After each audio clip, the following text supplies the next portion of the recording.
विश्वनाथ भगवान की जय। हर हर महादेव, हर हर महादेव, हर हर महादेव। काशी विश्वनाथ, ओगड़दानी, त्रिकालदर्शी, कैलाशी, अविनाशी, भूत भावन भूतेश्वर भगवान शिव,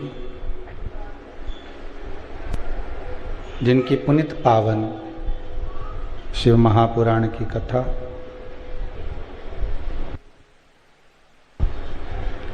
जो जीवन का सुख प्रदान करने वाली है, आनंद देने वाली है, भगवान शिव की कृपा से विश्वनाथ भगवान की जय। हर हर महादेव, हर हर महादेव, हर हर महादेव। काशी विश्वनाथ, ओगड़दानी, त्रिकालदर्शी, कैलाशी, अविनाशी, भूत भावन भूतेश्वर भगवान शिव, जिनकी पुनित पावन शिव महापुराण की कथा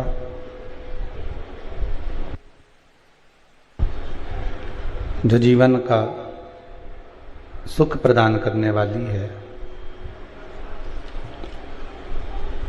आनंद देने वाली है, भगवान शिव की कृपा से करुणा सागर त्रिकालदर्शी देवाधिदेव महादेव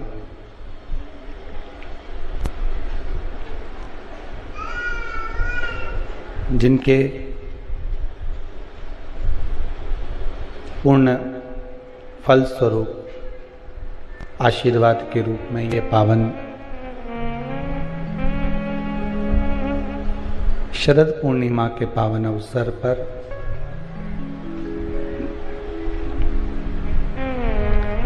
12 महीने में पड़ने वाली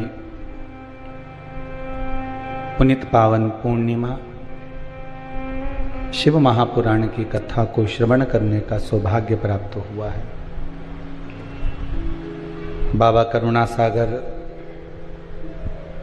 कुबरेश्वर महादेव की यह पावन धरा, जहां से इस पावन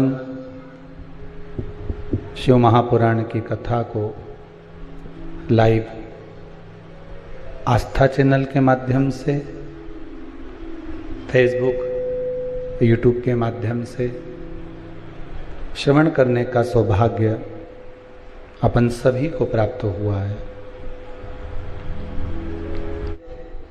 भाई बहन, आप सभी को नमन करता हूं, आपकी इस पावन ललकता को, विश्वास को कि कथा को श्रवण करने के लिए आप दिन रात हर पल छटपटाते रहे।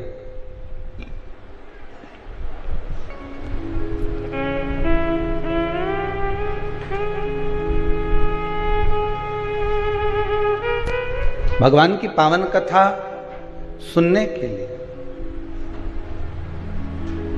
एक बात पहले भी कही, आज फिर कहते हैं। कोयले की कोठरी में जाओगे तो कोयले का कालोच शरीर पर जरूर लगेगी। कोई भी चले जाए, साधारण से साधारण व्यक्ति भी अगर कोयले की कोठरी में जाएगा, कोयले की उस कार में जाएगा, कोठरी में जाएगा, तो उसको कोयले की कालोच लगेगी ही। उसी तरह आपका मन कोयले की कोठरी में जाने का ना करे तो भी चले गए तो कालोच लगी कि नहीं लगी? बोलो तो लगी ना, जाओगे तो लगेगी। आपका मन नहीं था कोठरी में जाने का, फिर भी चले गए तो कालोच लग गई है। कोयले की कोठरी में कालोच लगेगी ही। उसी तरह शिव महापुराण की कथा में अगर आप पहुंच गए तो भक्ति शंकर की लगेगी ही, ये पक्का है। शिव भक्ति जरूर है।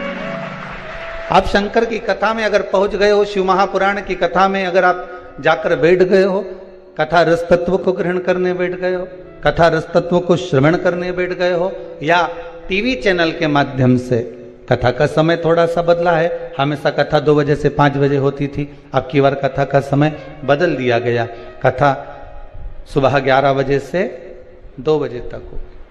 जहां से शुरू होती थी वहां एंड पर पहुंच गए। 2 बजे चालू होती थी, 5 बजे तक होती थी, अब 11 बजे चालू होकर 2 बजे विराम हो जाएगी।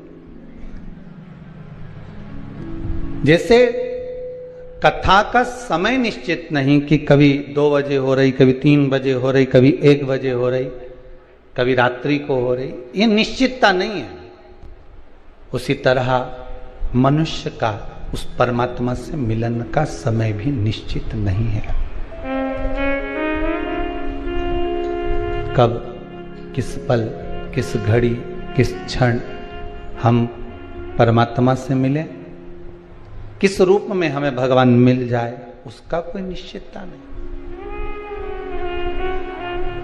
कि भजन भोले बाबा का करते रहोगे तो संसार सागर से तरते रहोगे। अगर भगवान का भजन, भगवान का स्मरण, भगवान की भक्ति को आप धारण करते रहोगे तो ये विश्वास मान कर रखिए कि बाबा किसी न किस रूप में दर्शन जरूर देंगे। उसकी कृपा, उसकी उदारता, उसकी दया, उसकी करुणता और उसका एक आनंद ही दूसरा है।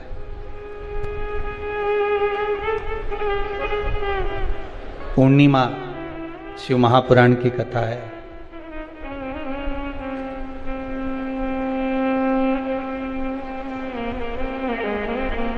सबसे सुंदर संबंध इस संसार में अगर किसी का है तो समुद्र और चंद्र का है।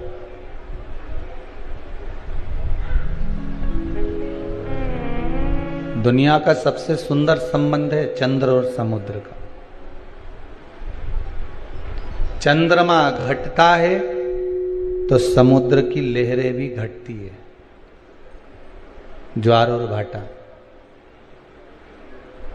चंद्रमा यदि घट रहा है तो समुद्र की लहरें भी घट रही है। चंद्रमा यदि बढ़ रहा है तो समुद्र की लहरें भी बढ़ रही। कितना सुंदर संबंध होगा। चंद्रमा को घटता हुआ देखा तो समुद्र की लहरें घट गई, चंद्रमा को बढ़ता हुआ देखा तो समुद्र की लहरें बढ़ गई। अर्थात शिव महापुराण की कथा कहती है, श्रीमद् भागवत पुराण कहती है कि महाराज समुद्र जैसी गंभीरता, समुद्र जैसा प्रभाव, समुद्र जैसा भाव आपके भीतर होना चाहिए कि दूसरा व्यक्ति को घटता हुआ देखकर हमारा भी दिल थोड़ा सा दुख है, हमारा भी हृदय थोड़ा सा नम है। चंद्रमा को बढ़ता हुआ देखकर हमारे भीतर भी प्रसन्नता जागृत हो, हमारे भीतर भी उमंगता जागृत हो, हमारे भीतर भी यह भाव जागृत हो जाए कि ये बढ़ रहा है तो हमें प्रसन्नता हो रही है। पर हम उल्टे हैं, हम समुद्र के बिल्कुल विपरीत हैं। पड़ोसी के घर में धन बढ़ता है तो टेंशन हमें हो जाता है।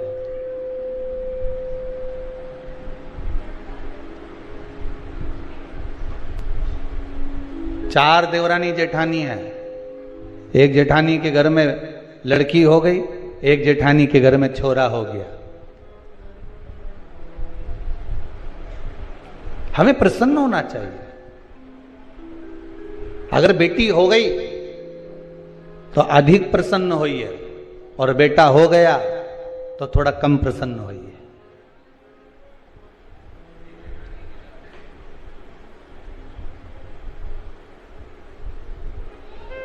बेटी के होने पर प्रसन्नता 4 गुनी होना चाहिए और बेटे के होने पर प्रसन्नता थोड़ी सी कम होना चाहिए। कारण बेटी 2 कुल को तारती है, बेटा 1 कुल को तारता।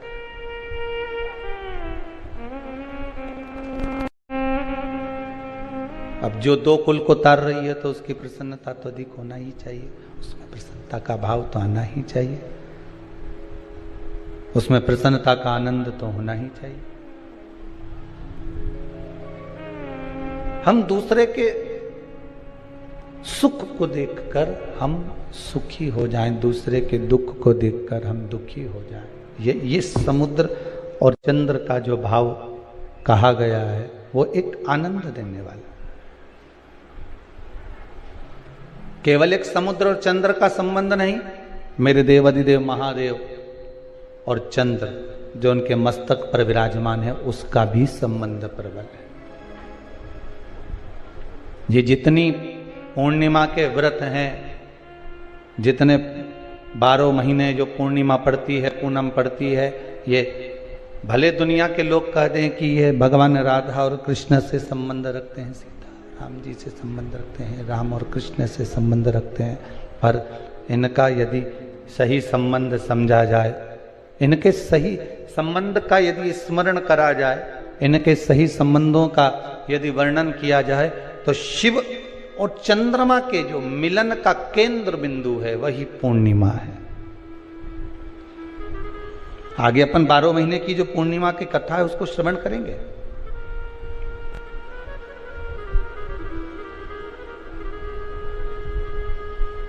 केवल एक पूर्णिमा वहीं तक नहीं रही कि भगवान कृष्ण और राधा जी ने रास किया। भगवान कृष्ण और राधा जी रास कर रहे हैं, केवल पूर्णिमा वहीं तक सीमित नहीं रही। केवल वहीं तक उसकी सीमितता नहीं है महाराज। लंकाधिपति रावण, लंकेश, लंकाधिपति रावण लंकेश भी भगवान शंकर को प्रसन्न करने के लिए पूर्णिमा का अनुमोदन करता था। लंकाधिपति लंकेश, लंकाधिपति रावण, लंका में रहने वाला वो लंकेश भी पूर्णिमा का स्मरण करता था। स्वयं माता सीता राघव जी का दर्शन करने के लिए पूर्णिमा के चंद्रमा का स्मरण करती है। स्वयं माता सीता,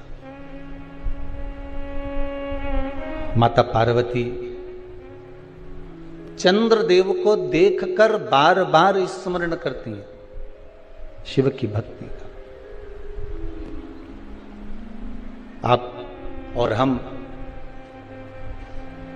7 दिवसीय शरद पूर्णिमा के उत्सव पर जो पूर्णिमा शिव महापुराण की कथा सुन रहे हैं, इसके रस तत्व को हमें ग्रहण करना है और उस रस तत्व को ग्रहण कर कर अपने जीवन को सार्थक बनाना है। कई लोग कहते हैं गुरुदेव हमने सुना है शरद पूर्णिमा के दिन अमृत बरसता है, इसलिए लोग खीर बनाते हैं तो बाहर रख देते हैं। पहले हमारे यहाँ भी रखते थे, ऐसा नहीं है कि हमारा पुराना मकान जो टीन का था, आप जब सीहोर में कभी जाएं तो पूछ लें, पत्रे का मकान था। अब पत्रे के मकान में हमारी अम्मा, हमारी माता जी हमको खीर बना के दे देती, हम रख आते पत्रे पर। हमको क्या मालूम था कि सुबह खीर ही नहीं मिलेगी, बिल्ली पूरी खा जाएगी।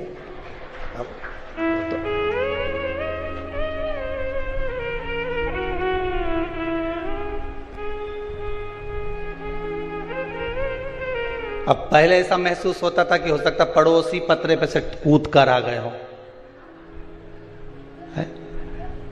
पर वो तो बाद में मालूम पड़ा कि बिलैया खा गई है।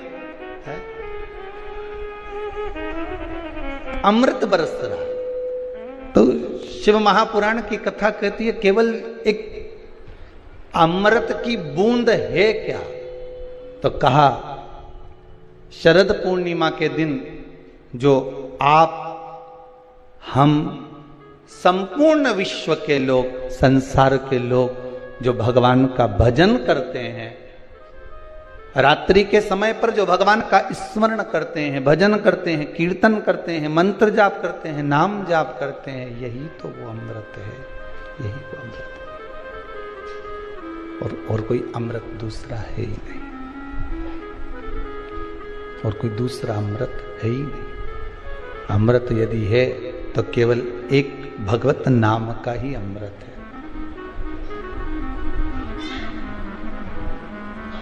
इसलिए शायद लोगों ने कहा ना, अमृत है हरि नाम प्रभु का,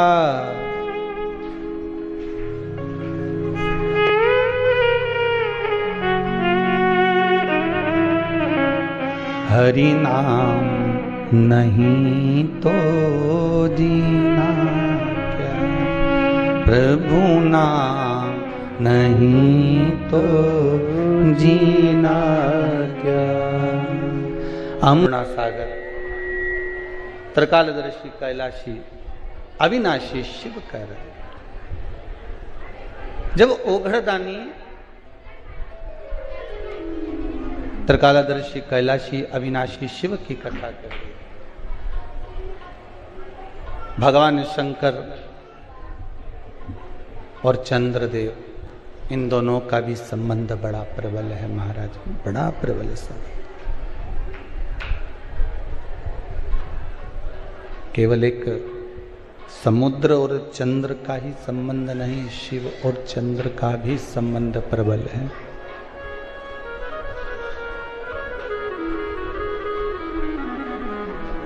एक बात ध्यान रखिए, समुद्र का सबसे बड़ा गुण यही है कि वो घटते हुए चंद्र को देखकर दुखी होता है और बढ़ते हुए चंद्र को देखकर प्रसन्न होता है।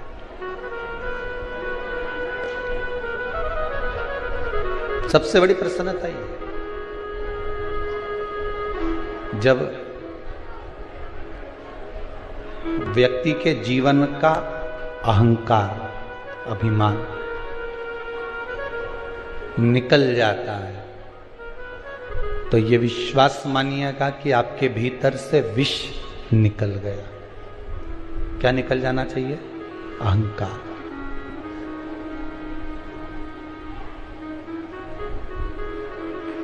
कह रहा था रावण दुराचारी था, ठीक है, पापी था, ठीक है,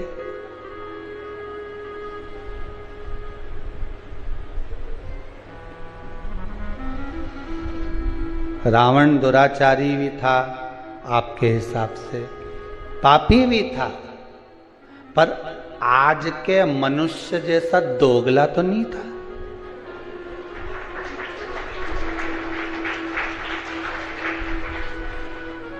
वो पापी था अपनी जगह पर, वो दुराचारी था अपनी जगह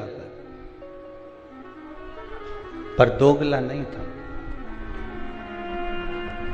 आज के जमाने में तो मालूम ही नहीं पड़ता, रावण के 10 मुंह थे वो तो दिखते थे। आज के जमाने में व्यक्ति के कितने मुंह है नजर ही नहीं आते, वो दिखते ही।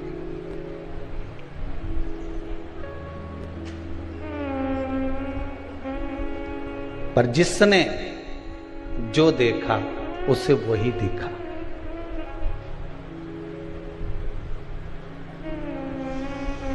रावण ने माता सीता का तो स्पर्श भी नहीं करा जब तक लंका में मां जानकी रही, पर आज तक भी अगर पुतला जलता है तो वो रावण का ही जलता है। पुतला सही मायने में जलना था तो दुर्योधन और दुशासन का जलना था, जिसने तो चीर खींच दिया था।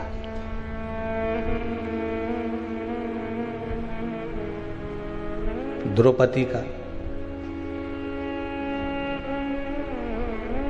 पर नहीं,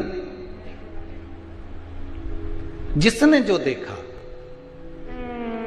किसी विद्वान ने अगर देखा होगा लंकापति रावण में, तो ये देखा होगा कि शिव का उपासक है, शंकर का भगत है, विद्वान है, ज्ञानवान है, उसकी भक्ति, उसका बल बड़ा प्रबल है, उसका भाव बड़ा प्रबल है, उसको नजर आया होगा।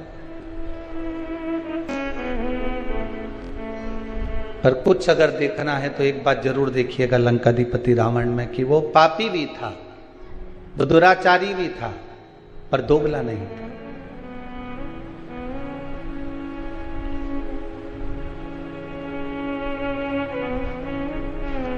जो किया, राम जी सम्मुख में है रावण के, और कितना सुंदर बात है महाराज जी।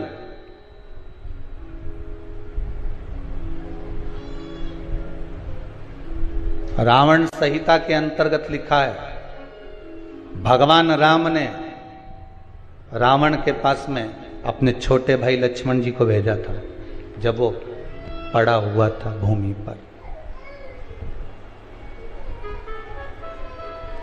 किसको भेजा है? लक्ष्मण जी। लक्ष्मण जी ने पूछा, भैया आप मुझे क्यों भेज रहे हो, किस लिए भेज रहे हो, क्या कारण है मुझे यहां भेजने का, और भेजना भी है आपको तो ये कहां भेज रहे हो? वो लंकाधिपति रावण के पास में, वो लंकेश के पास में, वो लंकाधिपति रावण के पास में मुझे भेज भी रहे हो तो कहां भेज रहे हो, जरा विचार करिए, कहां जा रहे हो? राम जी ने कहा, सुन लक्ष्मण, तुझे मैं जो भेज रहा हूं, तुझे जो मैं प्रदान कर रहा हूं, भेज रहा हूं, वो एक द्रोही रावण के पास नहीं भेज रहा हूं, एक द्रोही रावण के नजदीक मैं तुझे नहीं भेज रहा हूं। मेरे राम कहते हैं, लक्ष्मण मैं आपको भेज रहा हूं तो एक विद्वान, इसके बराबर दुनिया में कोई पंडित, कोई विद्वान ब्राह्मण नहीं होगा, मैं उसके पास भेज रहा हूं। तो भेजने का कारण क्या है, मुझे क्यों भेजा जा रहा है? तो लंकाधिपति रावण ने लक्ष्मण को जो ज्ञान दिया, रावण संहिता के अनुसार आप कभी पढ़ेंगे तो उसमें स्मरण आएगा। आप मुझे क्यों भेज रहे हो? मेरे राम कहते हैं कि जाओ लक्ष्मण, एक बार विद्वान इस लंकाधिपति रावण के चरणों में जाकर पूछो जरा कि क्या चाहता है, उसकी इच्छा क्या है। थोड़ा ज्ञान की बातें करिए आप। लक्ष्मण जी गए और रावण के पास में सिर के पास जाके खड़े हो गए। रावण ने देखा कि लक्ष्मण आए तो रावण ने अपना मुंह फेर लिया इधर। अब इधर मुंह फेरा तो लक्ष्मण जी को गुस्सा आ गया। लक्ष्मण जी दौड़कर फिर भैया के पास में गए। क्या भैया, कहाँ भेज दिया आपने उस रावण के पास में, लंकाधिपति के पास में? इतना अहंकार उसको कि मुझे देखकर उसने मुंह फेर लिया। तो राम जी ने कहा, लक्ष्मण एक बात बता, गुरु जी के पास ज्ञान लेने जाते हैं तो उसके चरणों में बैठते हैं क्योंकि सिर पे बैठते हैं? लक्ष्मण जी बोले उनके चरणों में बैठते हैं। तो तू रावण से ज्ञान लेने गया था तो चरणों में खड़ा था कि सिर पे खड़ा था? लक्ष्मण बोले मैं सिर के पास खड़ा था। राम जी बोले अब चरणों में जाके खड़े हो, जाओ चरणों में जाओ। और रावण के चरणों में जैसे लक्ष्मण जी गए तब रावण ने लक्ष्मण जी को बुलाया और बुलाकर कहा, लक्ष्मण जी ने पूछा आपकी कोई अंतिम इच्छा हो, प्राण छूटने वाले हैं, आपके प्राण जाने वाले हैं, नाभि में अमृत सूख चुका है, बाण लग चुका है, आप मरने वाले हो, कोई आपकी इच्छा हो तो जरूर बताना। रावण मरते मरते भी एक सत्कर्म करते हुए चले गया। शायद दुनिया के लोग उसका वर्णन करें चाहे नहीं करें, पर पूर्णिमा शिव महापुराण की कथा आज ये अवस्थी परिवार भोपाल सरगुप्ता परिवार छत्तीसगढ़ से करा रहा है। तो इस प्रसंग को अपने जीवन में उतार कर रखना कि मरते मरते रावण एक सत्कर्म कर कर चला गया और लक्ष्मण जी से कहकर चले गया कि हे लखनलाल, मेरे राघव जी से विनती करना, मेरे राम जी से विनती करना कि मेरे जितने राक्षस मरे ये तो मेरे राम जी और लखनलाल जी और उनकी सेना के द्वारा मरे हैं। जो राम की सेना के द्वारा मरे हैं या राम के द्वारा मरे हैं या लखनलाल जी के द्वारा मरे हैं, उनके द्वारा मरे हुए मेरे सारे राक्षस तो उनके हाथ से मर मर के बैकुंठ चले गए। पर इतने सारे बंदर ये हमारे हाथ से मरे हैं, इनको बैकुंठ मिलेगा क्या जो हमारे हाथ से मरे? तो लखनलाल जी, आप राघव जी से विनती करना कि मेरे प्राण आज दशहरे पर छूटे हैं, पर पूर्णिमा तक इंतजार करना, मेरा अंतिम संस्कार तब करना जब ये बंदरों को भी कुछ अच्छा पद प्राप्त हो जाए, इन बंदरों को भी अच्छा पद प्राप्त हो जाए। रावण का शव पड़ा रहा, मंदोदरी बिलखती रही, रोती रही, विभीषण बात और संवाद राम जी से करते रहे, पूर्णिमा तक पड़ा रहा। तब अंत बिंदु क्या हुआ?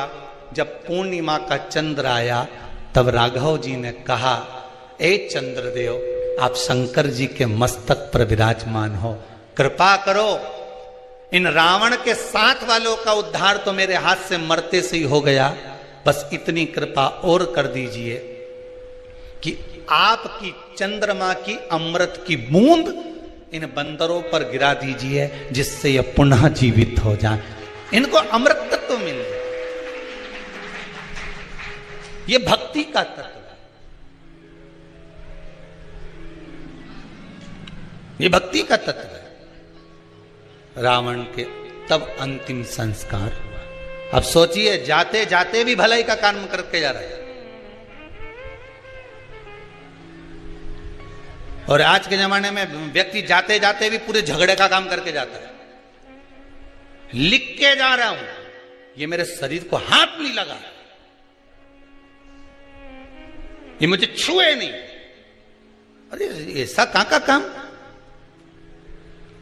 जरा सा झगड़ा हो ही नहीं तो तुम लड़ाई में कह दो, मैं तो पांव नहीं धरूंगा तेरे यहां, और तेरा मुंडा नहीं देखूंगा, और मैं तेरे यहां आऊंगा नहीं। अच्छा, तुम जैसे संसार के लोगों से लड़ाई करो कि तो मैं तेरे यहां आऊंगा ही नहीं, ऐसी लड़ाई एक आध दिन तुम महादेव से कर लो कि मैं तेरे यहां आऊंगा ही नहीं, तो महादेव के नहीं आएगा तो बांध के लाएंगे, पर आना तो पड़ेगा। ऐसी लड़ाई तुम कर लो भगवान से कि मर जाऊंगा पर तेरे यहां नहीं आऊंगा। संसार के लोगों से लड़कर तो कह सकते हो कि मैं तेरे यहां नहीं आऊंगा, झगड़ा कर लिया, लड़ लिए, बोल दिया, अपशब्द ताने कह दिया, पर भगवान से लड़कर कह दे तो कम कि हम तुम्हारे यहां नहीं आएंगे, जा तुमसे जो बन जा कर लो, जाओ कर लो। भगवान से कौन लड़ा? अमृत की वो बूंद है चंद्रमा, बरसा रहा। महाराज शिव महापुराण की कथा कह रहे हैं। शंकर नाम में वो अमृत छुपा हुआ है। क्यों कहते हैं महामृत्युंजय? क्यों कहा गया?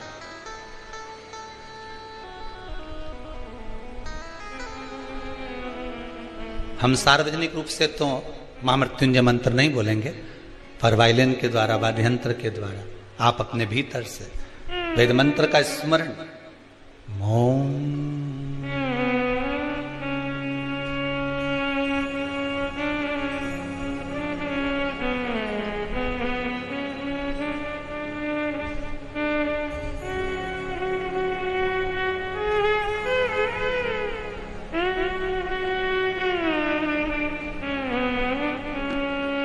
इसमें अमृत छुपा है।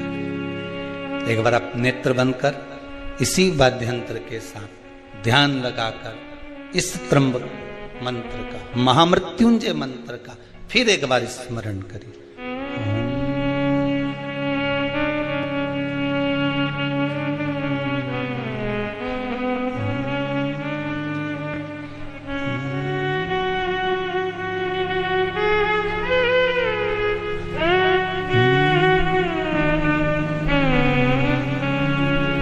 ये वो मंत्र है, शिव का अमृत तत्व इस महामृत्युंजय मंत्र के अंदर छुपा हुआ है। शिव का अमृत मंत्र।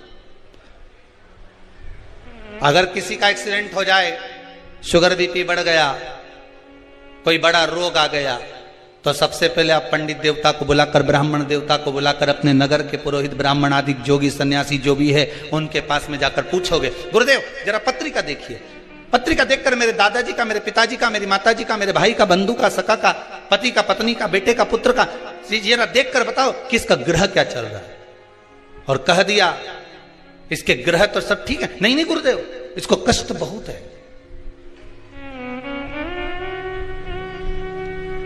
बहुत कष्ट में। किसी भी ब्राह्मण देवता से पूछोगे, नगर के किसी ब्राह्मण जन से आप पूछोगे, किसी विद्वान पंडित जी से आप पूछोगे, तो वो अगर शरीर में कष्ट है, रोग है, बीमारी है, बड़ी विपदा आन पड़ी है, तो कोई तुमसे नहीं कहेगा कि कनक धारा का पाठ करिए, कोई तुमसे ये नहीं कहेगा कि श्री सूक्त का पाठ करिए, कोई तुमसे ये नहीं कहेगा कि पुरुष सूक्त का पाठ करिए।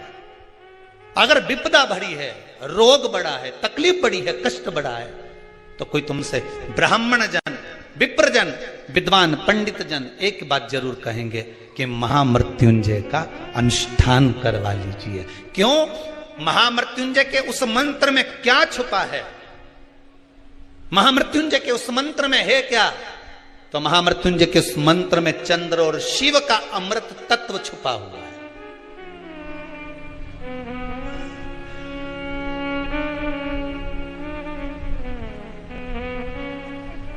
वो अमृत तत्व छुपा है। श्री शिवाय नमस्तुभ्यम, ये शिव महापुराण का मूल मंत्र है। जैसे भागवत जी का मूल मंत्र है ओम नमो भगवते वासुदेवाय, रामचरितमानस का मूल मंत्र है सीताराम श्री राम।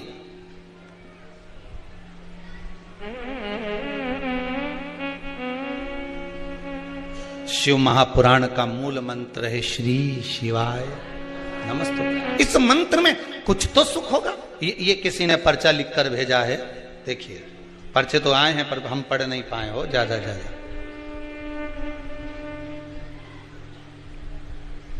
कमल किशोर जी शर्मा, मानसिंह चिकतलाया, इंदौर से आए हुए हैं। कहां बैठे हैं? कहीं बैठे हैं इधर। कमल किशोर जी ने पत्र लिखा है, तो इन्होंने लिखा है मैं इंदौर मध्य प्रदेश से अपने परिवार व मेरी साली साड़ू भाई के साथ कुबेरेश्वर धाम आया हूं। मेरे परिवार के साथ में रुद्राक्ष महोत्सव में मैं भी आया था, रुद्राक्ष प्राप्त किया था। मैंने मेरे पुत्र की नौकरी की कामना करी थी और बाबा ने मेरे बेटे की नौकरी लगा दी है। ये पत्र आया है, जहां बैठे होंगे उनका स्मरण होगा।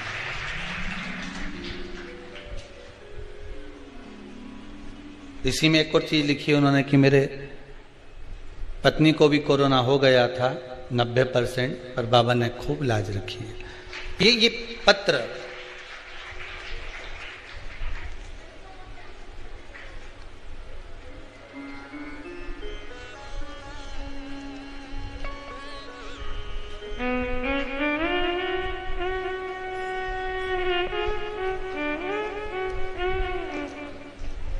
शिव देने वाला, शिव लेने वाला। शंकर के नाम में, शिव नाम में अमृत तत्व की प्राप्ति, अमृत छुपा। आप जब फिरी रहा करो, हम तो कहेंगे कुबेरेश्वर धाम में अगर आए हो, कुबेरेश्वर धाम में अगर पहुंचे हो और बाबा की कथा सुनने के लिए आए हो, तो जितना देर आपको समय मिला करे एकांत में बैठकर कुबेरेश्वर धाम के कंकर में शंकर है, बैठकर नहीं आए, जिस जगह पर बैठकर कथा सुन रहे हो, भोजन बनाते हुए, सोफे पर बैठकर भोजन करते हुए, क्योंकि ये समय 11 बजे से 2 बजे का समय तो खाने का भी निपटाने का भी है, तो आप जिस जगह पर हो उस जगह पर बैठकर शंकर की कथा का स्मरण करते हुए, नाम जाप करते हुए, नाम मंत्र बोलते हुए, श्री शिवाय नमस्तुभ्यम, इस मंत्र का स्मरण करते रहो, जपते। शिव मंत्र है, शिव महापुराण की कथा कर रहे हैं। लंकाधिपति लंकेश, रावण भी अहंकार था, रावण में अभिमान था, दुराचारी भी था मान सकते हैं, पापी भी था मान सकते हैं कि उसने पाप कर्म करा, माता सीता का हरण करा, सब कुछ मानते हैं कि करा होगा, किया होगा, सब मानते हैं। पर अहंकार, अभिमान, अहम व्यक्ति का जब जाता है तो व्यक्ति आप रूप निर्मल होता चलेगा। जब अहंकार जाता है तब निर्मलता जाती है। होता है कभी कभी गुल्लक, किस किस के यहाँ पर गुल्लक, बच्चे लोग जो पैसा डालते हैं, है किसी किसी के यहाँ? आप लोगों क्या, जितने लोग आस्था पर कथा सुन रहे हैं, एक छोटे से बच्चा, छोटा बच्चा एक गुल्लक तैयार करता है, उस गुल्लक में रुपया डालता जाता है, पैसा डालते जाता है, गुल्लक में रुपया पैसा भरते जाता है, पैसा डाल रहा है, रुपया डाल रहा है। पर विचार करिएगा, एक दिन गुल्लक को अहंकार आ जाए कि जितने रुपए डले हैं सब मेरे। बोल सही बात है? ये गुल्लक के हैं क्या है? और एक दिन गुल्लक को अहंकार आ जाए कि जितना रुपया डाला ये सब मेरा है, इसमें जितना पैसा पड़ा सब मेरा है, और गुल्लक को अहंकार आ जाए और एक दिन कहीं का व्यक्ति आए और छोरे ने जो गुल्लक उठाई ने उनके दो दोचा फेंका ने पैसा सब निकल के बाहर आया। तब गुल्लक को समझ में आया कि जब तक मैं फूटी नहीं, जब तक मुझे फोड़ा नहीं, जब तक मुझे तोड़ा नहीं, जब तक मैं टूटी नहीं, तब तक ये धन मेरा था। गुल्लक को अभिमान था जब तक धन मेरा था, और जैसी टूट गई फिर समझ में आया कि ये धन मेरा नहीं था, मैं तो गुल्लक थी, इकट्ठा कर रही थी, दूसरे के लिए जोड़ रही थी, और एक दिन जिसके लिए जोड़ा उसी ने मुझे, हर जम के तो बोलो, तोड़ा। मैंने जिसके लिए जोड़ा उसी ने मुझे तोड़ा, और तोड़ा तो मैंने जिंदगी भर इसी के लिए जोड़ा था, मुझे छोड़ना पड़ेगा, देना पड़ेगा। गुल्लक की कथा नहीं, अपन सब की कथा है। जैसे गुल्लक में 5-5 रुपया, 2-2 रुपया, 10-10 रुपया, 50-50 रुपया, 100-100 रुपया, 1000-1000, 2000, ये सब जोड़ जोड़ कर जो हमने रखा गुल्लक में, उसी तरह हम गुल्लक की तरह हैं। एक छोटा सा फ्लैट है, खरीद लो, थोड़ा सा बना लो, किसके लिए? बच्चे बड़े होंगे उसमें रहेंगे। गुल्लक की तरह हम भी जोड़ना है। साड़ी मिली मायके से, नहीं पहनी, अच्छी थी, बेटी के लिए रख दी, और अच्छी थी, बहू को चढ़ावे में चढ़ा देंगे।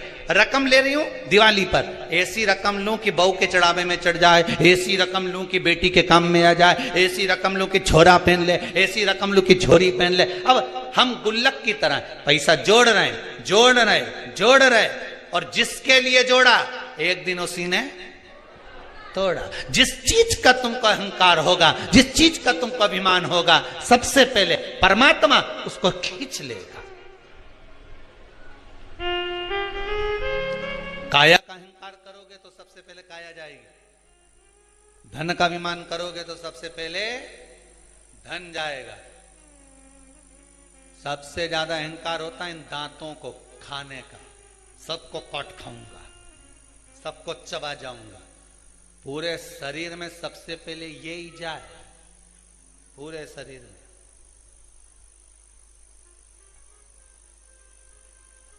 अहंकार जिस चीज का हो वो छुड़ा लिया। स्वयं चंद्रदेव की कथा कहती है, चंद्रमा को अहंकार आ गया था,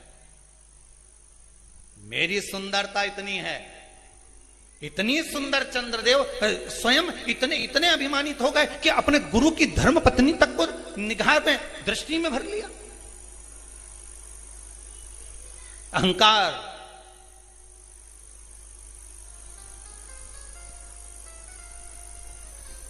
अहंकार जब आता है व्यक्ति समझ नहीं पाता है। जब अहंकार आ गया वो समझा नहीं। वाणी भी कर्कश हो गई।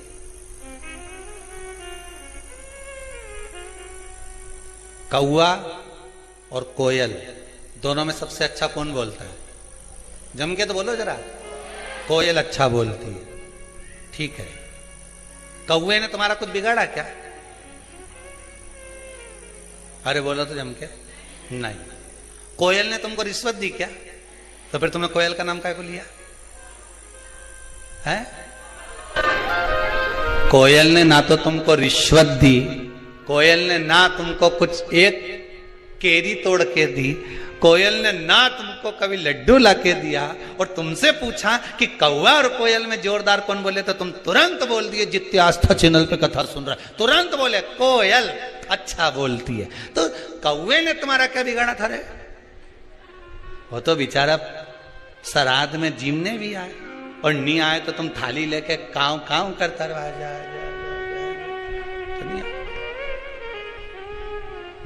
इसके बाद भी तुम्हारा पितरों के नाम से आए जिमने, तो भी तुम्हारे मुंह पे नहीं आया कि कौवा अच्छा बोले। तुम्हारे मुख पे आया तो एक ही बात आई ने, कोयल अच्छा बोले। ना कोयल ने तुम्हें रिश्वत दी, ना मोती दिया, ना लड्डू दिया, ना पेड़ा दिया, ना कपड़े दिलाए, ना एक बार कभी दिवाली पे घूमने गई तुम्हारे साथ। ना वो कोयल कभी तुम्हारे को शॉपिंग मॉल में लेके गई कि कभी एक आध बार हैंडसेट दिला दिया हो, मोबाइल दिला दिया हो। इसके बाद भी तुम्हारे मुख पर नाम आया तो कोयल का आया। कौवे ने तुम्हारा कुछ बिगाड़ा? कभी कौवे ने गाली दी, अपशब्द बोला हो, कभी तुम्हारे लिए आड़ा टेढ़ा करा बोला? कभी नहीं। पर कारण केवल एक था कि कौवा बोलता बड़ा बेकार था और कोयल बोलती बड़ा मीठा थी। बस निवेदन यही है, आप किसी को धन दो मत दो, आप किसी को दौलत दो मत दो, आप किसी को संपदा दो मत दो। मेरा निवेदन केवल इतना सा है, घर में जितनी माताएं निवास करती हैं, घर में जितनी बहुएं निवास करती हैं, घर में जितने बेटे रहते हैं, घर में जितने बुजुर्ग रहते हैं, उन सब से निवेदन है कि कौवा ना तो किसी का कुछ बिगाड़ता है और कोयल ना किसी को कुछ देती है तो भी कोयल की बड़ाई होती है। उसी तरह तुम भी कुछ मत दो। रोटी बनाना हो तो बनाओ, नहीं बनाना मत बनाओ, जाओ ने कमरा में सो जाओ, पर मुंडा से जो आवाज निकालो तो कोयल जैसी निकालो, तो दुनिया में तुम्हारा पूछने वाला ढेर हो जाए, ढेर पूछेंगे। बस वाणी की प्रधानता, वाणी ऐसी बोलिए जो मन का आपा खोए। पर आज के जमाने में वाणी ऐसी बोलिए जो जम के झगड़ा होए, पर उससे मत बोलिए जो तुमसे तगड़ा। आज का जमाना बड़ा अच्छा, तो बोलो, मना नहीं, तुम करो काम, ना करो तुम्हारी मर्जी पड़े उतना करो, पर मुख से जो वाणी निकले श्रेष्ठता की निकलना होना चाहिए। जो मुख से वाणी निकले वो अच्छी निकलना होना चाहिए, श्रेष्ठतम बनो।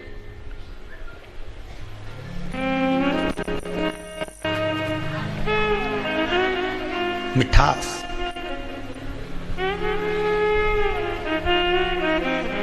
महाराज चंद्रदेव अहंकार भी आ गया था तो वाणी भी कर्कश हो गई थी, वाणी भी कर्कश हो गई थी। अहंकार आ गया तो वाणी कर्कश हो गई। और कैसी कर्कश हुई कि चंद्रदेव ने कह दिया मुख से कि मेरी जो सुंदरता है वो बड़ी प्रबल। बस इतना कहना था, रोहिणी उनकी ओर आसक्त हो गई, सारी रानियां दुखी हो गई। ससुर को मालूम पड़ा, ससुर ने श्राप दे दिया, चंद्र मैं तुम्हें श्राप, तुम्हारी काया गलने लगे, गिरने लगे, वो काया का रोग तुमको होगा। बस कारण यही शिव महापुराण की कथा कहती है, जिस चीज का तुम्हारे को अहंकार होगा, जिस चीज का तुमको अभिमान होगा, सबसे पहले वही जाए, वही।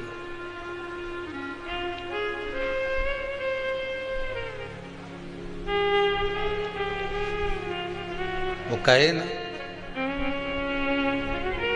धन दौलत वालो सुन लो, एक दिन ऐसा आएगा, धन दौलत और माल खजाना सभी पड़ा रहेगा। सुंदर काया माटी होगी, चर्चा होगी गली गली, ले लो रे कोई राम का प्यारा, शोर मचाऊं गली गली, शोर मचाऊं।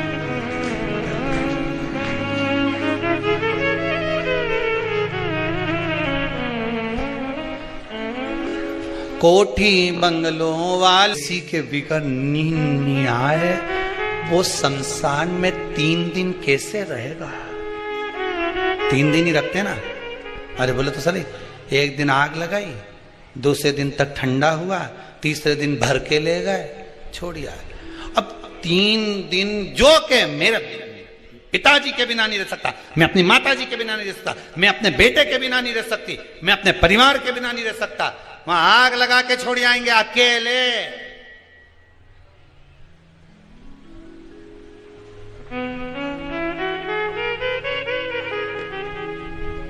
हमारा तो निवेदन है, जो जिसको ज्यादा लगे ना कि मैं बिना एसी के नहीं रह सकता, मैं तो कहीं पे भी जाता हूं तो एसी का कमरा चाहिए, एसी का कमरा, उनसे निवेदन है शमशान में जाने से पहले एक एसी लगवा जाना।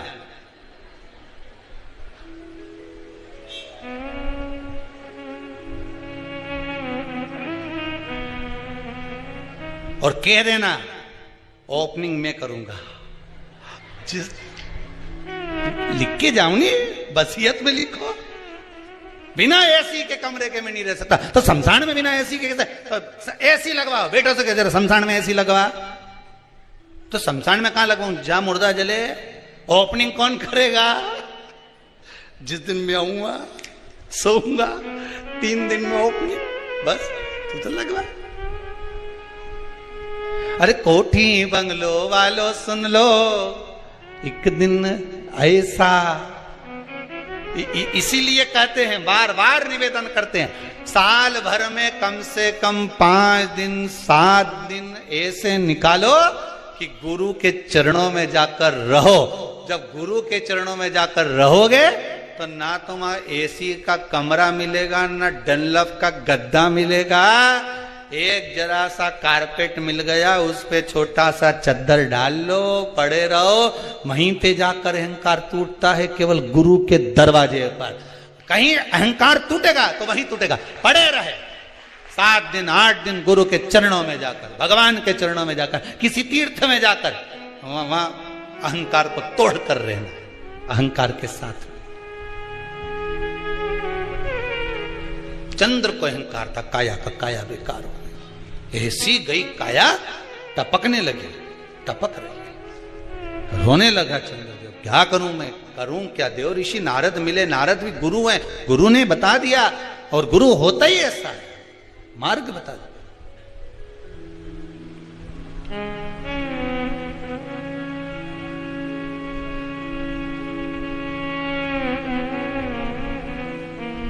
गुरु होता ही ऐसा।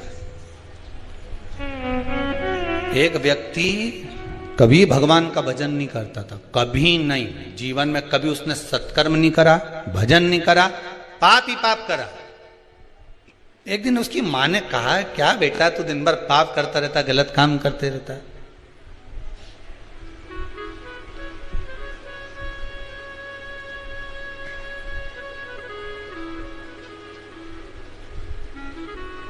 अच्छा देखो, 3 सोते हुए अच्छे लगते हैं। कौन? जम के बोलो। 3 सोते हुए अच्छे लगते हैं। पहले नंबर पर शेर, दूसरे नंबर पर पियक्कड़। अब हंसे क्यों? अब इसमें हंसने की बात क्या? अब उसमें सीधी बात, 3 सोते हुए अच्छे लगते हैं। पहले नंबर पर शेर, दूसरे नंबर पर पियक्कड़, तीसरे नंबर पर सांप। ये तीनों जागते हैं तो गड़बड़ी करते हैं, इसलिए ये तीनों जितने सोते रहते हैं इनको देखकर सोता रहे भगवान, सोता रहे। जंगल में शेर सोता रहे तो तुम्हारा कुछ बिगड़े? अरे बोलो बोलो ईमानदारी से। और अगर शेर जग जाए तो बिगड़े ही बिगड़े, फिर तो सुधरेगा। और दूसरे नंबर पर पियक्कड़ सोता रहे, तब तक भगवान इसको थोड़ा सुला देना भगवान। और जो पियक्कड़ उठा फिर तो गया।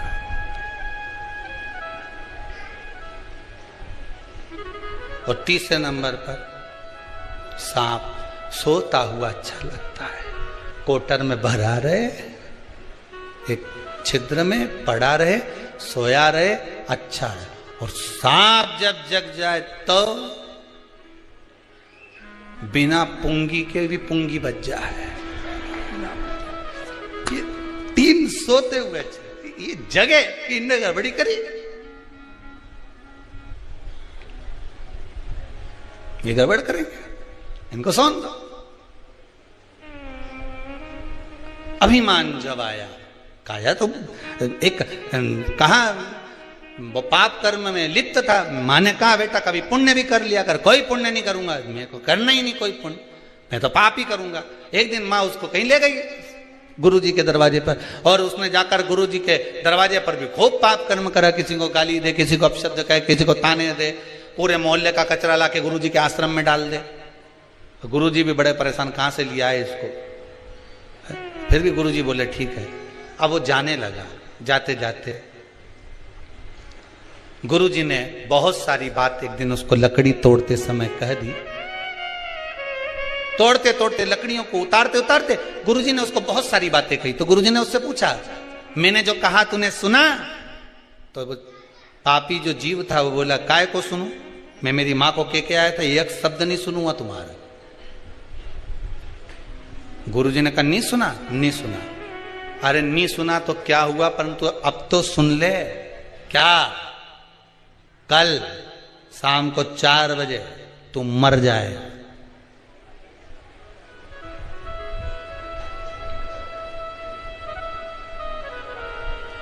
मरेगा ये पक्का है, पर अगर मर भी जाए ना, परमात्मा के सामने भी पहुंच जाए तो परमात्मा से कह देना जो लेने आए उसे एक ही बात कहना।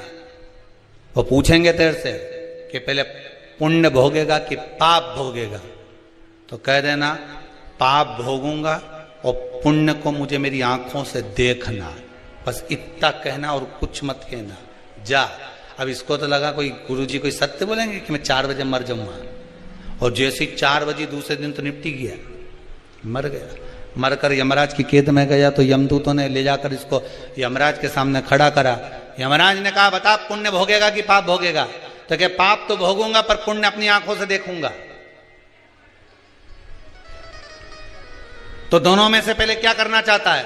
तो उसने कहा पाप भोग लेता हूं और पुण्य अपनी आंखों से देख लेता हूं, बस बता दो। अब इतने में यमराज ने कहा ये कोई बात होती है कि पुण्य अपनी आंखों से देखेगा? मर गया क्या पुण्य क्या खाक देखेगा? नहीं, मैं तो अपनी आंखों से देखूंगा। यमराज इसको ले गए। इसको नरक का भोग भुगताते भुगताते भगवान ब्रह्मा जी के पास पहुंच गए। ब्रह्मदेव ने पूछा हुआ क्या? प्रभु समझ में नहीं आ रहा है। ये एक ही बात लेकर बेटा कि पाप का भोग भोगूंगा और पुण्य अपनी आंखों से देखूंगा। अब ये मर के आ गया तो क्या पुण्य क्या खाक देखेगा? ब्रह्मा जी बोले तुम अपने काम में लग जाओ, मैं सब निपट लूंगा। ब्रह्मा जी ने उसको रोक लिया। भैया क्या बात है? उसने कहा बस एक ही बात है, मेरे को पुण्य अपनी आंखों से देखना और पाप भोगना है। तो ब्रह्मा जी ने कहा तुमने पाप भोग लिया ना? हाँ भोग लिया, अब पुण्य दिखा दो। तो ब्रह्मा जी ने कहा भैया पुण्य केवल इतना सा है कि मरने से पहले तूने गुरु की एक बात मान ली और यहां आकर उस बात को कह दिया कि पाप भोगूंगा और पुण्य अपनी आंखों से देखूंगा। तूने गुरु की मात्र एक बात मानी, इसलिए तुझे मैं ब्रह्मा का साक्षात दर्शन हो गया। एक बात अगर तूने आज गुरु की मानी है तो ब्रह्मा का दर्शन हुआ है। ये शिव महापुराण की कथा वेद व्यास जी महाराज 24,000 श्लोक को शिव महापुराण के इन संवादों को, इन श्लोकों को, इस शिव महापुराण को, भागवत आदि पुराणों को अगर वेद व्यास जी ने लिखा है और किसी ब्राह्मण के मुख से आप श्रवण कर रहे हैं, एक संवाद, एक शब्द भी अगर आपने अपनी जिंदगी में उतार लिया तो यह पक्का है कि पुण्य तुम्हारे सम्मुख में आकर खड़ा हो जाएगा और परमात्मा का, मेरे शिव का एक ना एक दिन दर्शन जरूर हो जाएगा। यह पक्का है। आप मानो, उसका स्मरण करो। पर हम सोए हुए हैं, अहंकार हम खोए। महल अटारी वालों सुन लो, एक दिन ऐसा आएगा, धन दौलत और माल खजाना यहीं पड़ा रह जाएगा। सुंदर काया माटी होगी। कितना जोरदार था, कितना बढ़िया। सुंदर काया माटी होगी, चर्चा होगी गली गली। ले लो रे कोई राम का प्यारा, शोर मचाओ गली गली, शोर मचाओ गली गली। ये जानने वाले देव ऋषि नारद मिले, सम्मुख में प्राप्त हुए। चंद्रदेव ने हाथ जोड़कर पूछ लिया, बताइए प्रभु नाथ, ये काया जो गिर रही है, काया जो नष्ट हो रही है, इसका कोई उपाय हो तो अवश्य बताइए। कोई उपाय?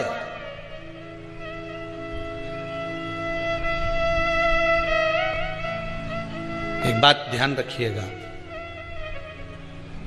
यदि काया का रोग हो गया, मान लो शरीर कहीं से सफेद पड़ रहा है, कहीं से काला पड़ रहा है, शरीर में से खाल की फुकड़ी निकलना प्रारंभ हो गई हो, शरीर में काले काले चट्टे पड़ना चालू हो गए हों, या कोई विशेष रोग हो गया,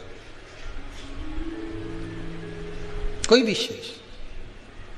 एक सुंदर बात लिखी है इस पत्र में।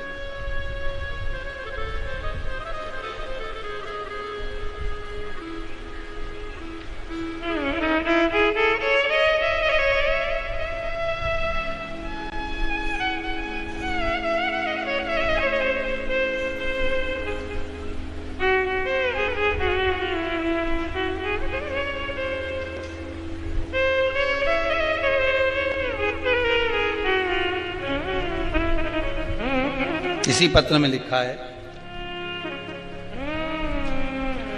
इनके कोई रिश्तेदार को ब्लैक फंगस की बीमारी हो गई थी महाराज। एमबॉय हॉस्पिटल में इंदौर में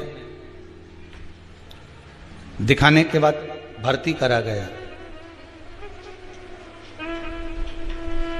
डॉक्टर ने एमआरआई का लिख दिया और कह दिया कि इसके जबड़ा निकलेगा। ये जिनने लिखा है पत्र, जबड़ा निकलेगा। पर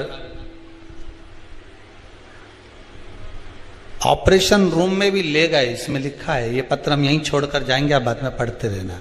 हमारी आदत में जो भी पत्र आप लोग भेजते हो हम यहीं छोड़कर चले जाते, बाद में मर्जी पड़े तो पढ़ते रहना।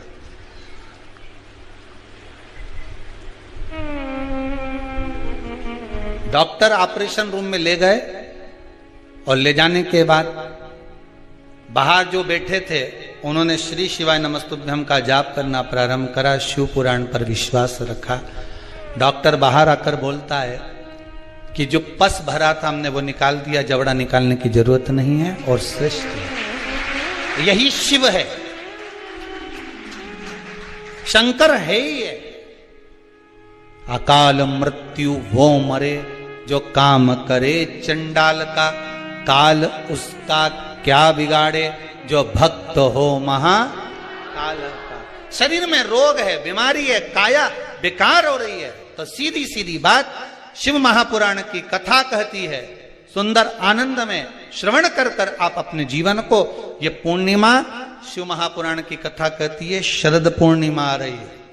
कुछ नहीं करना, पीपल का एक पत्ता, उस पत्ते पर थोड़ा सा चावल, थोड़ा सा चावल, पूर्णिमा की रात्रि को अपने हाथ में लेकर अपने नयनों से लगाकर शरीर पर से स्वयं उतारकर उसको दरवाजे के पास रख दीजिए। पूर्णिमा की रात्रि को पूर्ण होने पर उस चावल को दूसरे दिन सूंघ कर बहते हुए पानी में डाल दीजिए। महाराज कितने भी रोग से ग्रसित हो गए, पीपल का एक पत्ता 52,000 ब्राह्मण की साक्षी कराता है। महाराज बहुत ध्यान देना, पीपल के वृक्ष में स्वयं नारायण का, मेरे कृष्ण का वास है। स्वयं भगवान गीता के अंतर्गत कहते हैं कि मैं पीपल का वृक्ष हूं। नारायण उसी में बस। 52,000 ब्राह्मणों का वासा एक पीपल के पत्ते में होता है। और आपको पहले भी कथा में कहा, गाय, ब्राह्मण, बहन, बेटी, ये सब काल का हरण करने वाले हो, काल को हरने वाले हो रो को मिटाइए। शिव का स्मरण करो। पूर्णिमा के दिन चावल का एक आखा दाना जानते हो? पूरा, खंडित चावल नहीं। कितना चावल?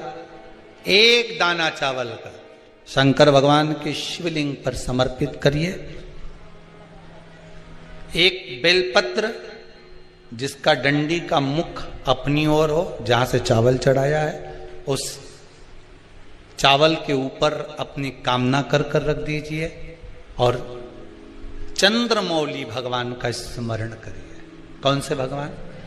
शंकर भगवान का सर्वश्रेष्ठ सुंदर नाम है चंद्रमौली।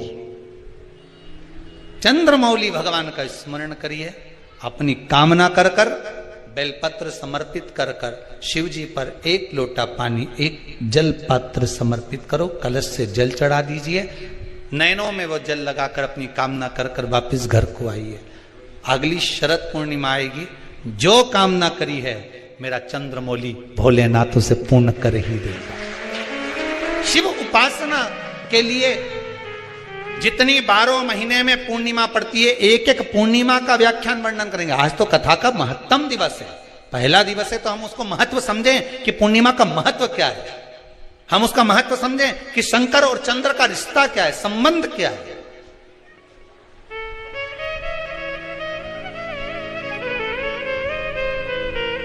भगवान ने जितनी पूर्णिमा बनाई है, जितने नक्षत्र बनाए, जितनी घड़ी बनाई, जितना पल बनाया, जितना समय बनाया, ये शंकर भगवान ने जो बनाया ये गलत नहीं बनाया, श्रेष्ठता के लिए बनाया, जग के उद्धार के लिए, संसार के उद्धार के लिए बनाया। अब उसका प्रयोग आप करें ना करें ये आपके ऊपर है। आप उसका प्रयोग कर रहे हैं ना कर रहे हैं ये आपके ऊपर, पर जो बनाया है मेरे भगवान,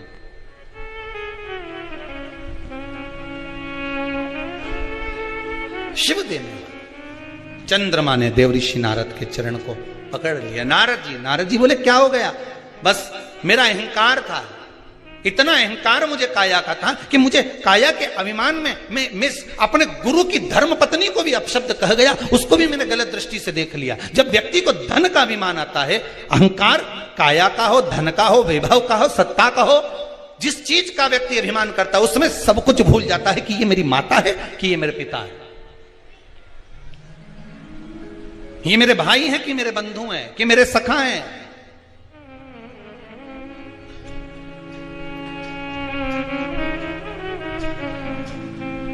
एक व्हाट्सएप पे एक मैसेज भेजा था किसी ने, उसमें लिखा था, गुरुजी भगवान से प्रार्थना करवाना कि जैसे नवरात्रे में हमारे घर की बहुएं, हमारी घर की बेटियां इतना सुंदर सुंदर श्रृंगार कर कर सज कर इतनी जोरदार जोरदार गरबा करती हैं, इतनी एनर्जी इनको जो नवरात्रे में माता जी 9 दिन देती है, ऐसी ही एनर्जी दीपावली पर लिपाई पुताई और पुछाई के लिए दे दे।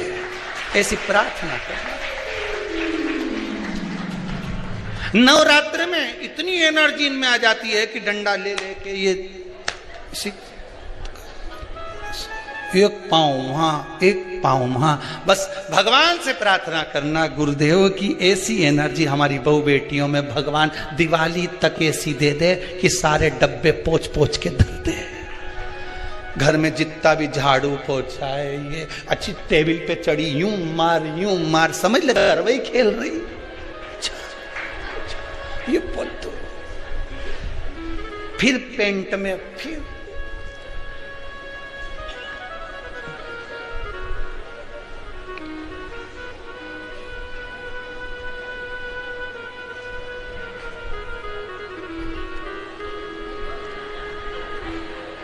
अब वो एनर्जी ना जाने कहां चली जाती है।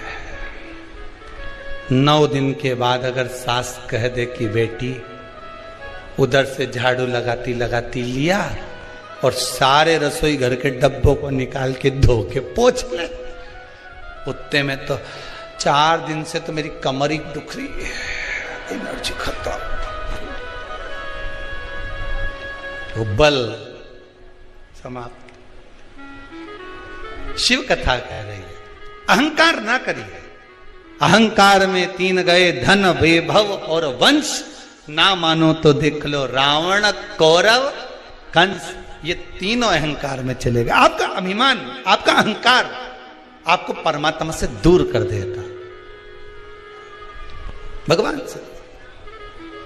अच्छा एक बात बताइए कि कई लोग कहते हैं कि कई तुम जहां जहां जाते हो ना, ऐसे वो जिनके शरीर में ऐसे ऐसे लोग घूमते हैं और घूमने के बाद कहते हैं कि तेरी कुल देवी तुझसे रूठ गई, कहते हैं ना, तेरे से तेरा ये देवता रूठ गया, वो देवता रूठ गया, परमात्मा रूठ गए। तो आप कैसे पहचानोगे कि भगवान आपसे रूठ गया? आप कैसे जान सकते हो कि भगवान आपसे रूठ गया? हमने देवी जी को धोख नहीं लगाई तो देवी जी नाराज हो गई, हमने पिताजी को धोख नहीं लगाई तो पिताजी नाराज हो गए, हमने वो देवता के ये नहीं करा तो वो नाराज हो गए। आपको कैसे मालूम पड़ेगा कि देवता नाराज होते हैं? देवता नाराज होते हैं। याद रखना, संसार में देवता अगर नाराज होते हैं तो कभी किसी का अहित नहीं करते। बहुत ध्यान देना इस बात पर, कभी अहित नहीं करेंगे देवता अगर नाराज होंगे। देवता नाराज होते हैं तो किसी का भोजन पानी बंद नहीं कर देते। देवता नाराज होते हैं तो किसी का खाना पीना बंद नहीं करवा देते। देवता अगर नाराज हुए हैं और आपको मालूम करना है कि देवता मुझसे नाराज हैं, तो कैसे मालूम करोगे? तो केवल एक काम करिएगा, अगर देवता नाराज होते हैं तो सबसे पहले आपकी पूजन पाठ छुड़वा देते हैं। क्या छुड़वाएंगे? रोज मंदिर जाती है, रोज माला उठाकर जाप करती है, रोज गीता जी का पाठ करती है, रोज दिया लगाने जाती है। 4 दिन, 5 दिन, 6 दिन, 10 दिन अगर आप दिया लगाने नहीं गए, मंदिर नहीं गए, पूजन नहीं करी, तो समझ लेना कि देवता मुझसे नाराज हैं, इसलिए मेरा मुंह नहीं देखना, मुझसे नाराज।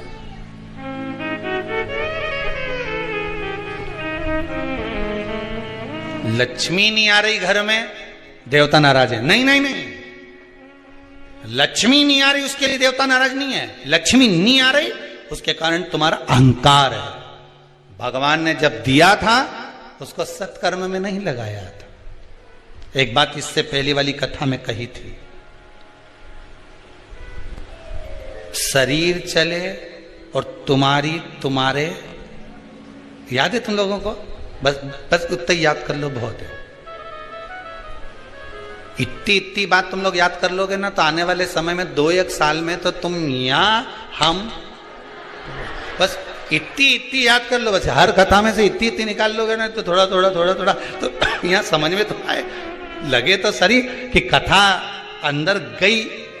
तो एक बार पहले कथा में, इससे पिछले वाली में की थी, 7 से पहले वाले में, कि तुम्हारे घर में चले और तुम्हारा शरीर चले, तब तक सारा दान पुण्य भजन तीरथ सब कर लो। और क्योंकि तुम्हारी घर में चलेगी तभी तुम दान कर सकोगे, सत्कर्म कर सकोगे, भजन कर सकोगे, शरीर सही होगा तो तीरथ कर सकोगे। अब शरीर ही साथ नहीं दे और घर में तुम्हारी नहीं चले तो कोई तीरथ होए कि दान होए?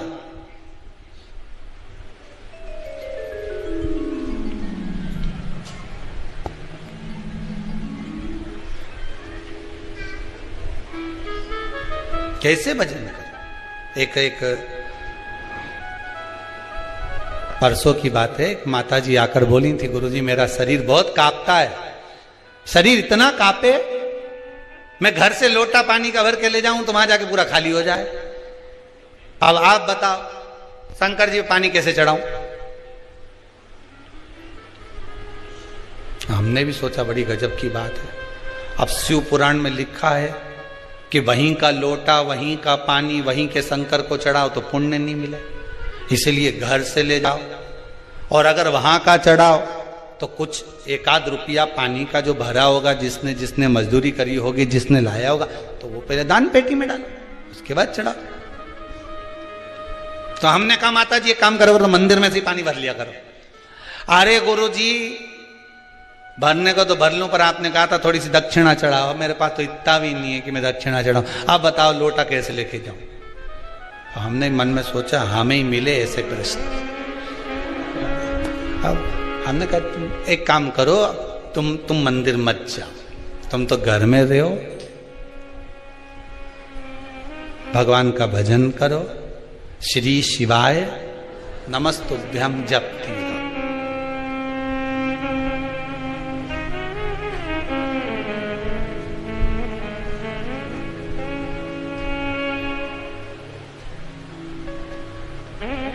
अच्छा अच्छे अच्छे को देखा, हाथ तो धूजे, पांव भी धूजे, पर ये जीवान कभी नहीं धूजे। नहीं, सोचने वाली बात है, ये खाने में कभी नहीं धूजी। खाने में तो तुरंत कहते देवड़ा में चटनी कम है, लाओ जरा थोड़ी सी रोज नमक मिर्ची और डालो जो होता है। तो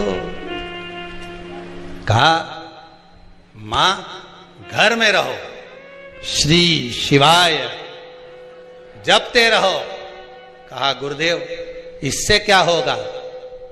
हमने कहा बस यही है, घर को अगर तुमने मंदिर बना लिया और घर में ही बैठकर जप लिया, एक दिन स्वयं शंकर जी आकर घर में ही खड़े होकर कह देंगे ले मुझ पर जल चढ़ा दे, शिव खुद आ जाएगा, उसको ढूंढने जाने की जरूरत नहीं पड़ेगी। तेरे मंदिर में आना मेरा काम है और मेरी बिगड़ी बनाना तेरा काम है। तेरे दरवाजे पर मैं आ ही गया, मुझे दर्शन दिखाना तेरा काम। ये वो जाना, आप तो उससे निवेदन करो।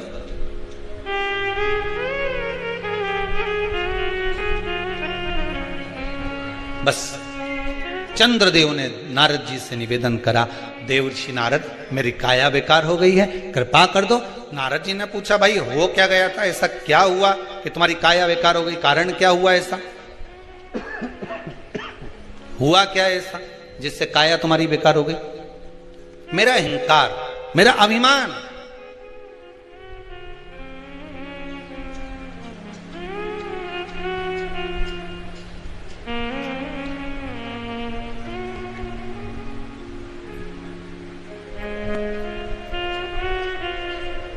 पूरे मोबाइल में तुम्हारे फोटो हैं, तुम्हारे मोबाइल में, कहीं मुस्कुराते हुए, कहीं आंख निकालते हुए, कहीं 2 चोटी का, कहीं 1 चोटी का, कहीं बेंदा का, कहीं नथनी का, कहीं मुस्कुराए, कहीं कुछ करे, कहीं कुछ करे, इतना फोटो तुम्हारे मोबाइल में है। कभी तुमने विचार करा कि बताओ मेरे कितना सुंदर ने यूं फोटो लेने, यूं फोटो लेने, यूं ले?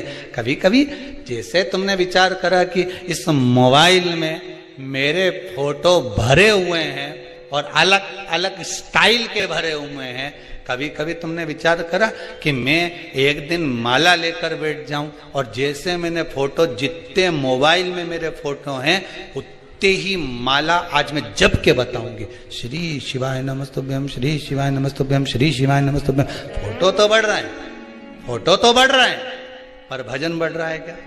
स्मरण बढ़ रहा है क्या? अब लालसा तो आपकी इतनी, ललकता इतनी है, इतना मन में भरा हुआ है कि भगवान कैसे भी कृपा करे। आज के जमाने में दुनिया के लोग करना कुछ नहीं चाहते, बस उनका तो मन है कहीं बाबा जोगी ऐसा मिल जाए, कहीं का महाराज ऐसा मिल जाए और वो ताली बजाने, चुटकी बजाने हंडा निकल जाए। अगर ऐसा हंडा निकलता रहता तो महाराज खुद नहीं भर लेता। अरे बोलो तो सही, गीता जी में मेरे कन्हैया जी कर रहे हैं, गीता जी में भगवान कृष्ण कर रहे हैं, कर्म प्रधान है, कर्म करोगे फल की इच्छा मत रखना, मैं आऊंगा खुद देकर चले जाऊंगा। पर आज के जमाने, अभी नवरात्रे गई, ना जाने कितना कितना लोग कहीं कहां गया होगा, ना अगरबत्ती लेके, नरियल लेके, ना कहीं कोई यूं घूमे, कोई यूं घूमे, कोई उच के, कोई इधर से उचक के उधर बैठ जाए, कोई उधर से उधर, तो लोग उनके के कि साहब बस ऐसी कृपा कर दो, उन्हें धन मिल जाए, ऐसी कृपा कर दो, कहीं से बारिश हो जाए पैसे की। तो भगवान फिर गीता जी में कहते क्यों कि कर्म करो, फल की इच्छा मत करो। भजन करा नहीं, भजन किया नहीं, फल की इच्छा करो।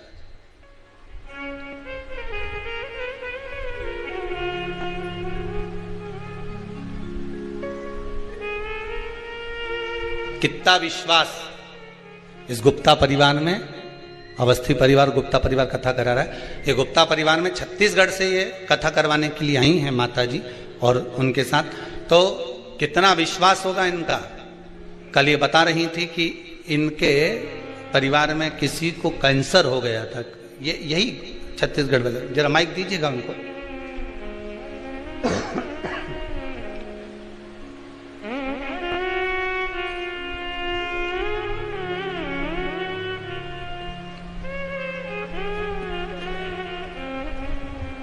नमस्कार।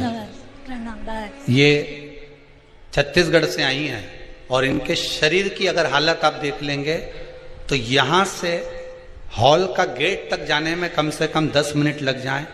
शरीर पर पूरे पे बाबा ने बचाया है, वो तो लकवा लगा हुआ है।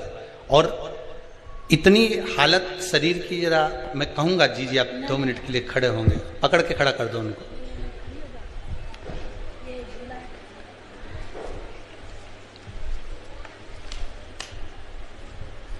शरीर की हालत ही है। उसके बाद भी विश्वास नहीं आ रहा, और विश्वास नहीं आ रहा, पति से एक ही बात कही कि एक बार शिव पुराण की कथा करवाना है। और पति को भी कहूंगा मन करके कि आप भी खड़े होइए एक बार उनके पास में। आपको भी मैं धन्यवाद दूंगा कि सेवा का फल क्या होता है, एक पति पत्नी का संबंध क्या होता है, इन्होंने निभाया।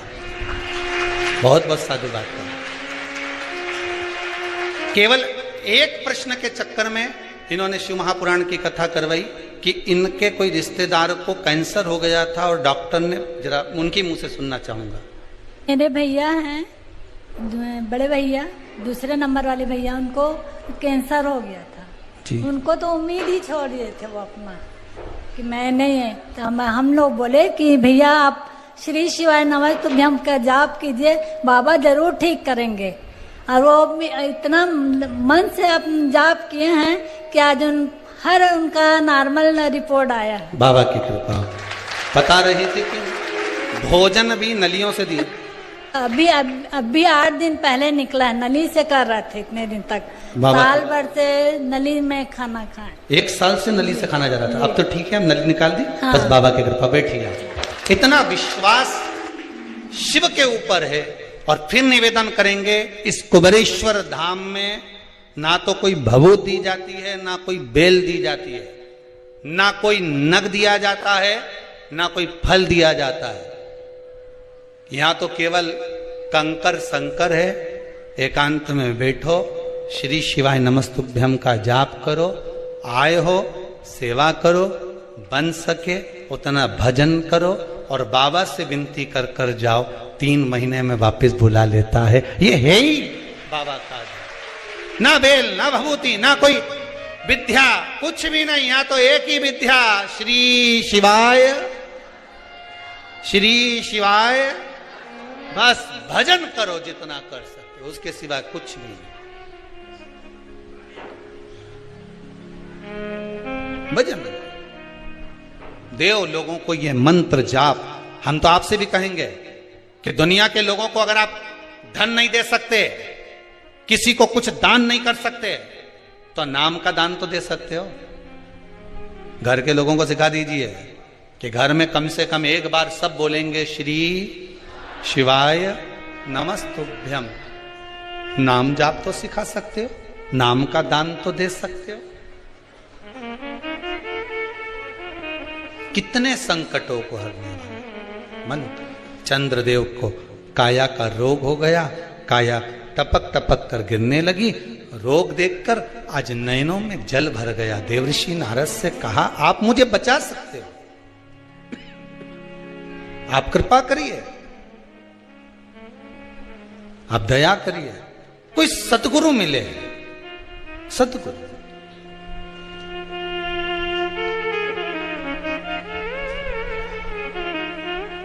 पर गुरु भी गुरु जैसा होना चाहिए हो।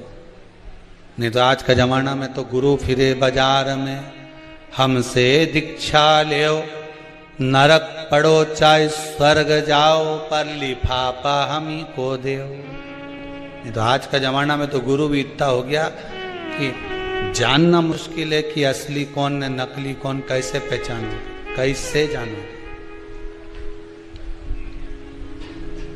कैसे पहचानो।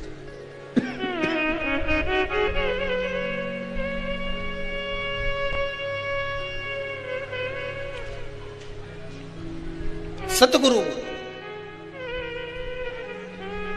एक रुक्मणी जी के सम्मुख में गुरु आए थे और रुक्मणी जी ने जाकर कह दिया, गुरुदेव मेरे द्वारकानाथ के पास जाकर एक संदेशा दे देना कि ये पत्र में जो लिख कर दे रही हूं ये गुरु जी बस उस द्वारकाधीश के पास पहुंचा दे।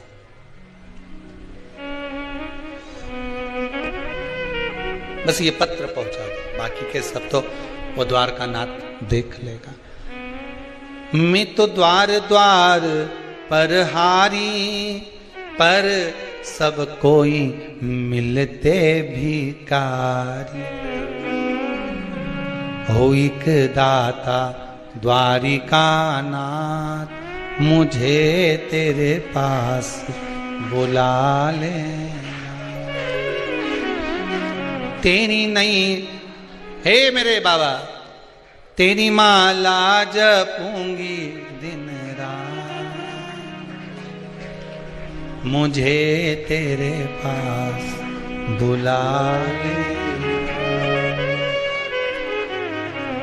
गुरु मिले, सतगुरु मिले, ऐसा मिले कि आपके हृदय की डोर को जो परमात्मा से बांध दे, हृदय की डोर को परमात्मा से बांध दे।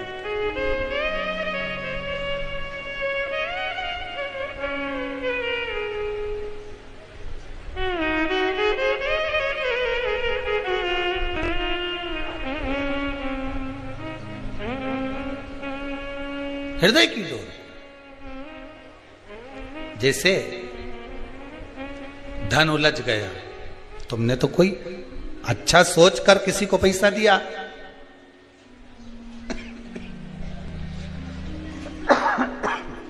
अच्छा सोचकर किसी को धन दिया,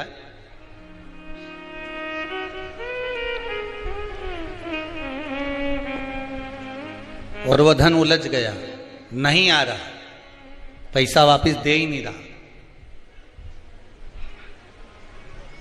बेलपत्री के पेड़ के नीचे, बेलपत्री के वृक्ष की दो थोड़ी सी बाहर निकली हुई छाल को देख लो, बेलपत्री के वृक्ष की छाल। उस छाल पर कच्चा जो सूत होता है, धागा होता है ना, कच्चा धागा, सफेद कच्चा सूत, उस धागे को बेलपत्री की छाल पर 7 बार घुमा लो।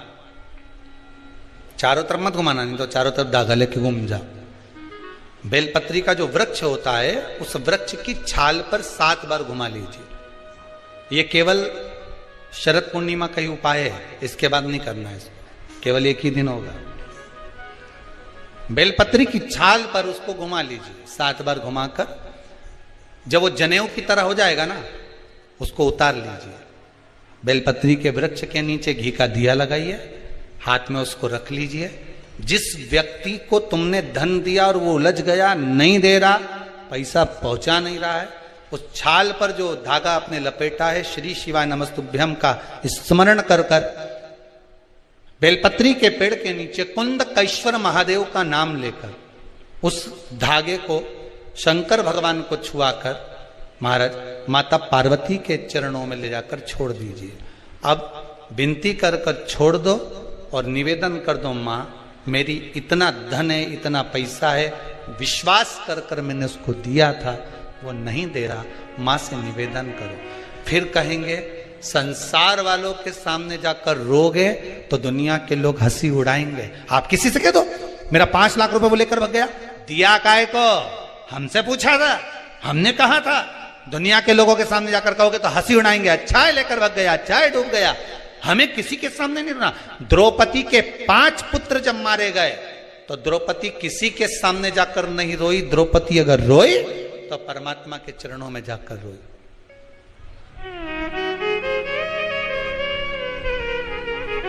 उत्तरा का गर्भ जला, ब्रह्मास्त्र छोड़ा गया, उत्तरा कहीं जाकर नहीं रोई, सीधे भगवान के चरणों में जाकर। भगवान ने पूछा हुआ क्या? उत्तरा कहती मेरा गर्भ जल रहा है, ब्रह्मास्त्र आ रहा है। अगर संसार वालों के कहने में पड़ी रहती तो उत्तरा का गर्भ भी नष्ट हो जाता, पर भगवान के चरणों में चली गई। भगवान ने अंगुष्ठाकृति धारण करी, गर्भ में जाकर परिक्रमा करी, उत्तरा के गर्भ में पहुंच गए। जो बालक प्रविष्ट हुआ परीक्षित हुआ, आते सी जन्म लेते सी जिसने परीक्षा करी वो परीक्षित हो गया। श्रीमद् भागवत में लिखा है। संसार वालों के आगे जाकर रोगे तो दुनिया के लोग हंसी उड़ाएंगे, पर परमात्मा के आगे जाकर कहोगे, परमात्मा हंसी नहीं उड़ाता, परमात्मा उस कार्य को सिद्ध करता। उसके सामने जाकर बोलो तो तुम बोलो ही नहीं और परमात्मा के सम्मुख में और कहो कि मैंने तो सबके कह दिया, सबसे फोर्स लगा दिया, सबसे सोर्स लगवा दिया, ये करवा दिया। परमात्मा से जाकर निवेदन करो कि मेरा धन उलझा है, मेरा धन मैंने विश्वास रखकर करा था, दे दिया था, मां अब आपको देना है। भगवान शिव की कृपा से वो पहुंचा दीजिए, आएगा। एक पूर्णिमा पर करके देखने में क्या जा रहा है? शरद पूर्णिमा पर किसी भी समय पर कभी भी करो, पर करो। उलझा हुआ धन मां सुलझा दे, वापिस लाई। उलझ गए चंद्रदेव के आंखों में अश्रु, मुझे काया का रोग हो गया, काया मेरी टपक टपक कर नीचे गिर रही है। देवऋषि नारद आप सुलझा सकते हो, कोई सदगुरु होगा सुलझाने का प्रयास करेगा, कोई सदगुरु।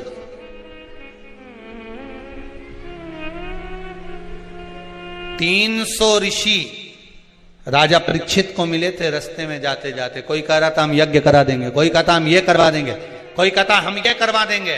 राजन तेरे पास 7 दिन है। राजा ने मन में सोचा अगर यही सब करता रहा तो भगवान कहां से मिलेगा, नहीं कराओ। बड़ के पेड़ के नीचे, वट वृक्ष के नीचे जाकर राजा बैठ गया सुखदेव जी महाराज के चरणों में। सुखदेव जी ने कथा कहना प्रारंभ कर दी, राजा ने सुनना प्रारंभ कर दी। 7 दिन पूर्ण हुए और राजा को भगवान का दर्शन हो गया। बस यही सुख है। भटकोगे तो भटकाने वाला ढेर मिलेगा, हम भटकना नहीं। अब सौंप दिया इस जीवन का सब भार तुम्हारे हाथों लगा। नारद जी का अहं, चंद्रदेव का अहंकार, देवऋषि नारद द्वारा शिव की उपासना कराना, विनय करवाना कि शंकर का अनुमोदन करोगे, शिव का स्मरण करोगे तो सुख तो मिलना ही है। सुख अवश्य मिलेगा। महाराज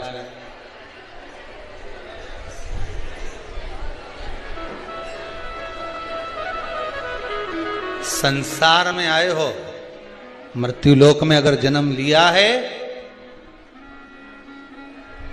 तो सुख और दुख ये चलना है।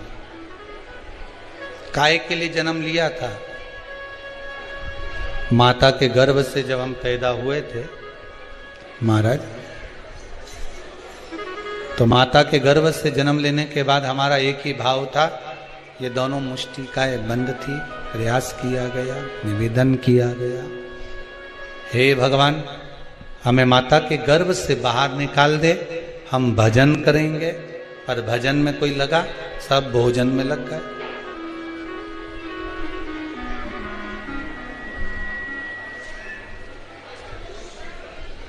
चाबी ढूंढने निकले थे, अलमारी के पीछे चाबी ढूंढ रहे थे, मालूम पड़े छिपकली मिल गई। वो तो ढूंढ क्या रहे थे? चाबी। पकड़ाई में क्या आ गई? दुनिया में कोई व्यक्ति ऐसा है जो छिपकली ढूंढेगा कि छिपकली पकड़ेगा? अरे बोलो तो सही। वो क्या ढूंढ रहा था? चाबी। मिल गई छिपकली। यही जीवन है। ढूंढने आए थे भगवान का नाम, ढूंढने आए थे भगवान का भजन, ढूंढने निकले थे कि आत्मा की शांति हो, आनंद की अनुभूति हो, आनंद ढूंढने के लिए निकले थे। मिला?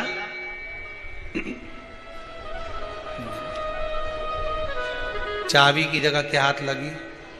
छिपकली। आनंद की जगह क्या हाथ लगा? दुख।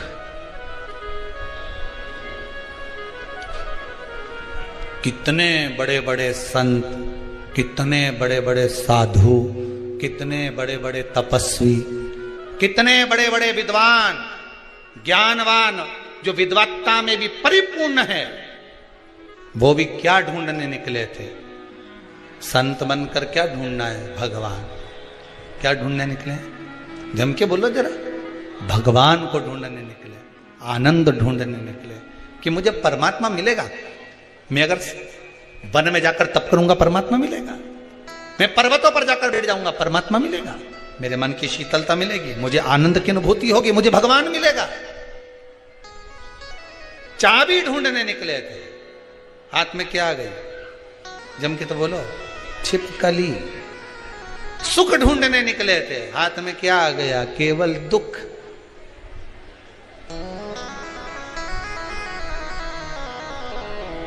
आनंद नहीं मिला, परमात्मा नहीं मिला। तो किसी ने पूछा कि हम भगवान को ढूंढने निकले थे, फिर भगवान हमें क्यों नहीं मिल रहा, क्यों प्राप्त नहीं हो रहा?